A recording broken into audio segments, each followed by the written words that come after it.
maka hamba tadi akan menjumpai Allah Subhanahu wa Ta'ala dalam keadaan mengampuni dosa-dosanya.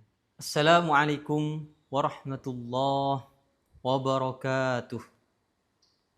Alhamdulillahi rabbil alamin, wassalatu wassalamu ala asyrafil anbiya'i wal mursalin, Sayyidina wa maulana Muhammadin wa ala alihi wa sahbihi ajma'in, amma ba'd. Sahabat sekalian dimanapun Anda berada, yang mudah-mudahan kita semua senantiasa dimuliakan oleh Allah Subhanahu wa Ta'ala, amin. Tentunya kita semua sangat memahami, sudah begitu mengerti tentang fungsi atau faedah istighfar yang senantiasa kita basahi lisan kita dengan beristighfar, memohon ampun kepada Allah Subhanahu wa Ta'ala. Bahwasannya fungsi istighfar yang kita pahami adalah Allah Subhanahu wa Ta'ala akan mengampuni dosa-dosa kita. Allah Subhanahu wa Ta'ala berfirman dalam Al-Quran, A'udzu billahi minasyaitonir rajim. Wa may ya'mal su'an aw yadhlim nafsah thumma yastaghfirillah yajidillaha ghafurar rahima. Kata Allah, siapa saja di antara hamba Allah yang melakukan perbuatan buruk, berbuat maksiat kepada Allah, kemudian hamba tadi segera beristighfar kepada Allah Subhanahu wa Ta'ala, maka hamba tadi akan menjumpai Allah Subhanahu wa Ta'ala dalam keadaan mengampuni dosa-dosanya.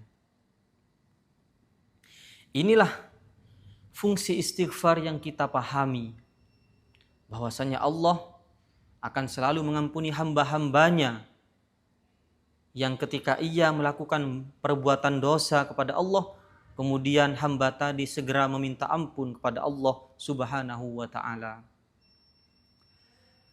Namun, apakah kita sudah mengetahui fungsi atau faedah istighfar versi imamuna al-imamul azim, sayyidu ahli zamanihi ilman wa amalan, al-imam al-Hasan Basri?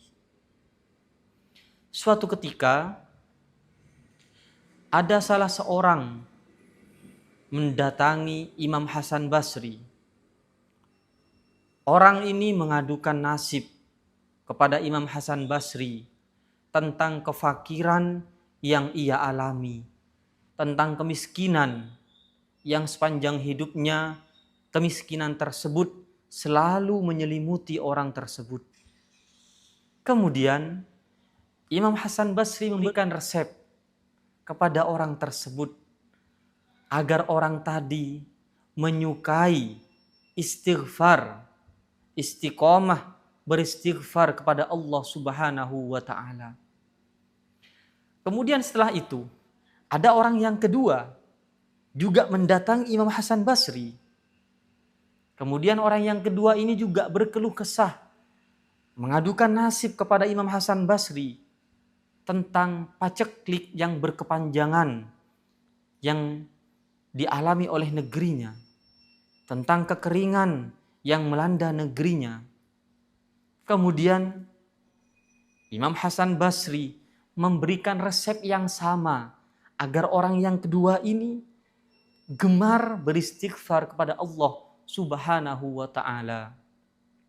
Selanjutnya ada orang yang ketiga juga mendatangi Imam Hasan Basri, sowan kepada Imam Hasan Basri, mengadukan nasib bahwa orang yang ketiga ini belum memiliki atau belum dianugerahi keturunan oleh Allah Subhanahu wa Ta'ala. Kemudian Imam Hasan Basri juga memberikan jalan keluar atau resep agar orang yang ketiga ini, orang yang belum memiliki keturunan, untuk juga gemar menyukai istighfar kepada Allah Subhanahu wa ta'ala. Setelah itu, ada seseorang yang bertanya kepada Imam Hasan Basri, "Wahai Imam, antara orang pertama, orang kedua, dan orang ketiga, ketiga orang ini wahai Imam mengadukan nasibnya kepada engkau dengan permasalahan hidup yang berbeda-beda. Namun mengapa wahai Imam engkau memberikan jalan keluar kepada tiga orang ini dengan jalan keluar yang sama?" Kemudian Imam Hasan Basri menjawab dengan firman Allah Subhanahu wa ta'ala, "Faqultu astaghfiru rabbakum innahu kana ghaffara." Di sini Allah menceritakan tentang kisah Nabi Nuh. Kata Nabi Nuh, "Aku telah memerintahkan kaum-kaumku, mintalah ampun kalian semua kepada Allah Subhanahu wa ta'ala. Karena Allah adalah zat yang maha pengampun." Setelah ini Allah mengatakan, "Yursilis samaa'a 'alaikum midrara." Ketika orang rajin beristighfar, gemar beristighfar memohon ampun kepada Allah, maka kata Allah, Allah akan menurunkan hujan, yang mana dengan hujan ini akan membuat suatu kampung, suatu negeri menjadi segar dan hidup, dijauhi dari kekeringan. Tidak hanya sampai di sini, Allah mengatakan selanjutnya, "Wa yumdidukum bi amwali wa banin, wa yaj'al lakum jannat, wa yaj'al lakum anhara." Kata Allah, untuk orang-orang yang gemar beristighfar kepada Allah Subhanahu wa ta'ala, maka dia akan mendapatkan, Allah akan memberikan kepadanya kemudahan harta yang ia butuhkan, dan juga Allah akan memberikan keturunan-keturunan yang akan melanjutkan estafet kehidupan orang tadi. Bahkan kata Allah, Allah juga akan memberikan di kampungnya kebun-kebun yang dihiasi dengan taman-taman dan bunga-bunga yang segar. Dan juga kata Allah, Allah akan membuat sungai-sungai yang ada di kampungnya orang tadi mengalir, dipenuhi dengan air. Inilah mengapa Al-Imam Hasan Basri memberikan resep yang sama kepada tiga orang yang mengadukan nasib permasalahan yang berbeda. Jikalau kita telusuri, jikalau kita bandingkan, kita samakan Imam Hasan Basri ini dengan dokter. Ada tiga orang mengadukan tiga penyakit besar kepada satu dokter.